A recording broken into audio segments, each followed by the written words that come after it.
Many believe, including the Temple Institute, that a red heifer needs to be sacrificed before the building of a third temple in Jerusalem. Many people believe that this sacrifice and the building of the temple is all a precursor to the returning of Jesus Christ.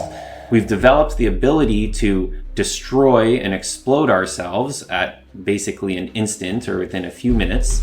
And we've also now are on the cusp, we're emerging into this reality where we have created the technology through generative AI, where we are replicating ourselves and our ability to produce consciousness.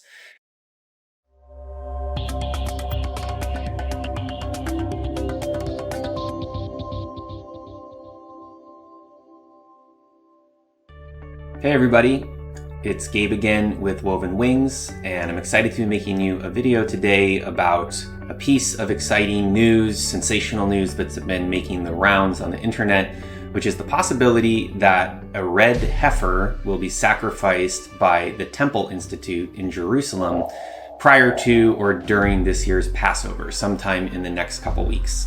And this piece of news has been making the rounds because many believe, including the Temple Institute, that a red heifer needs to be sacrificed before the building of a third temple in Jerusalem on the Temple Mount, which is also the site of the Al-Aqsa Mosque and the Dome of the Rock. So it's one of the most contested religious sites, if not the most contested religious sites in the world. Many people, although I can't totally verify the source of this, claim that the October 7th attacks and the beginning of the war in Gaza and Israel was related to the possibility that these red heifers would be sacrificed. And for Christians who are watching this video, many people believe that this sacrifice and the building of the temple is all a precursor to the returning of Jesus Christ, or in Jewish tradition, the coming of the Messiah. And so whatever it is you believe, a lot of people are fascinated, scared, excited by the possibility that this might take place. So I wanted to make you a video today from the unique perspective that we bring here at Woven Wings. And again, frame this around, trying to understand what this is, but also understanding ultimately that what this really means is it comes down to you and it comes down to the actions you take in your life and in your world. Okay? So let's get started. So just to start, this is an interesting topic for me because the red heifer was actually my Torah portion when I grew up Jewish in my family. And there are a lot of different bewildering Torah portions that as like a modern 13-year-old American boy you can receive. But the red heifer is a particularly weird one because what it talks about is the sacrifice of a pure red heifer, a cow, a young cow, that provides a certain particular kind of purification. And this cow has to be perfectly red. It basically purifies you from coming into contact with the dead. And this is a Torah portion that everyone is confounded by, even the rabbis. They say even King Solomon, who was the wisest rabbi or the wisest person in the world, was also confounded when they come into contact with this Torah portion. And I was actually reminded of this Torah portion because we actually just read a part of it, Parshat Parah, a little over a week ago, because we are coming up on the festival of Passover, Pesach. And that is the festival commemorating the Israelites going into the desert and leaving bondage and slavery in Egypt. And that whole process is conceived of as this movement into the mystery, this purification that comes with following God's guidance, God's law, and being taken away from the materialism and the bondage of the house of Pharaoh.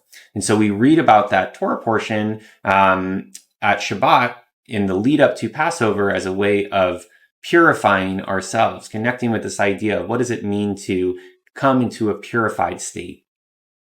Okay, so you might be religious watching this video and you might not be religious watching this video. And the reason I'm making this video is to offer some insights into what it can mean for us, regardless of what our beliefs are, for how we conduct and understand ourselves today in this day and age, and how we can derive some sort of insight and wisdom from this, topic that's making the rounds. On this channel, we don't pass judgment about your belief system, one form or the other. Part of what we like to do, what I like to focus on, is really forging understanding between the different perspectives that we have, try to find commonalities in our human experience. And so some of the lenses that I look at things from come from the perspective of depth psychology or world spiritualities, being able to look at and understand what some of these different symbols mean for us mythologically, interpersonally, and interculturally. So one thing to remember is that this offering is supposedly going to usher in perhaps the building of a third temple in Jerusalem.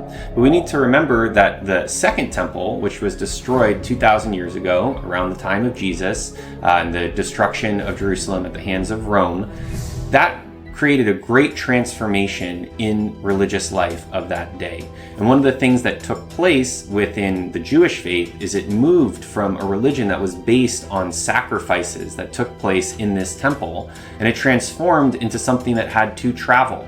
The religion had to adapt to make space and conform to the new realities of the situation.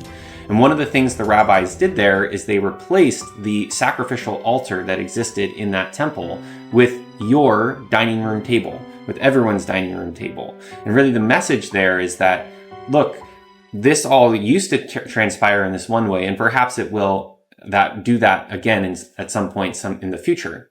But in the meantime, you are tasked with making the reality of your faith real within your own home. It comes down to your own actions and your own way of how you conduct your life that becomes the merit through which you develop spiritually. And that's something that I think is really important for us to look at when we think about, the excitement that builds up around the possibilities of what's happening in our times. There's no question that we are living in powerful times, that we live in a period where there's a lot of transformation that's going on. We're right now in the middle of probably the greatest challenge to our global order that we've had since World War II. And that's scary and unnerving, but it's also exciting in a way because it is the thirst for something new to come through. And obviously with everything going on in the Middle East and the world's religions and the world's religious beliefs, that plays a key role in all of this as well. But at the same time, we can see what's taking place now within a broader lens. And we don't have to look at this just in terms of religion. We can see that from the perspective of evolution, of nature, that there has been something that's been building and developing on this third planet from the sun for tens of thousands, hundreds of thousands, really billions of years if you step back to the origins of this process. But if we just look at human history, we can see that there's been a radical exponential growth in all sorts of different things to the point now where we are a globalized society. We have access to information in ways that would be unfathomable to our ancestors. We've developed the ability to destroy and explode ourselves at basically an instant or within a few minutes. And we've also now are on the cusp, we're emerging into this reality where we have created the technology through generative AI, where we are replicating ourselves and our ability to produce consciousness. And so these are really remarkable developments that are kind of uncontestable. I mean, we live in a just radically new time. And it's natural that within that, there are all sorts of different associations that, if you look at it from a religious perspective as well, you can also connect with. If we look at it in that way, you can really perhaps imagine that what we talk about in religious language is really a process of humanity or consciousness that's driving that humanity becoming self-aware, awakening to the realization of itself. And that exists not in just one monolithic structure, but it exists fractally. There's the timeless saying from the perennial philosophy, as above, so below, as without, so within, right? The rabbis moved the sacrificial altar from this singular point to everyone's dining room table, which means that we are all taking part in this transformational spirit. And so while it's fun to, kind of freak out and get excited about what might take place on the global affairs, what I really want to impress to all of us is that what really matters is how each of us lives our own life, how we actually go about showing up in our life, taking care of ourselves, taking care of those in the world around us. What sort of energies are we bringing into our bodies and into our minds? What sort of outputs are we putting out and sharing with others? And that's really where the rubber meets the road. It's, again, exciting and fun to kind of get lost in all these different things taking place. And I'm not really commenting here about what they might mean, if they might happen, when they might happen. But what it does really speak to and go back to is what we do. What matters with how we carry ourselves and conduct ourselves. We're all taking part in this transformational spirit that's unfolding itself. We're all part of this consciousness that is awakening to itself and on the verge of doing really amazing things in the world. That's all exciting, but ultimately it's really about the ordinary. How do we conduct ourselves? How do we have our interactions with the people that we come into contact with during our day? What is the work that we are filling our time with? And if we focus on that, we'll be able to really see the actual inner meaning of what's taking place in the world right now. That all of this is interconnected. What's taking place in the news, on the global affairs, is one layer of what's also happening in each of our own individual lives.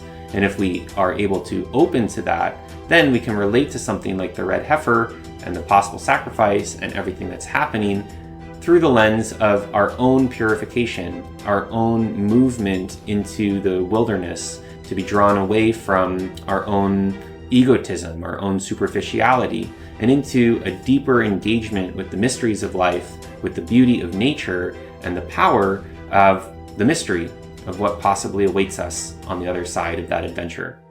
So on that note, I wish you well in navigating these times, in finding some personal meaning, and in doing something that is intrinsically valuable to spirit, to creator, to nature as you understand that, and that makes a positive influence on the people in your lives.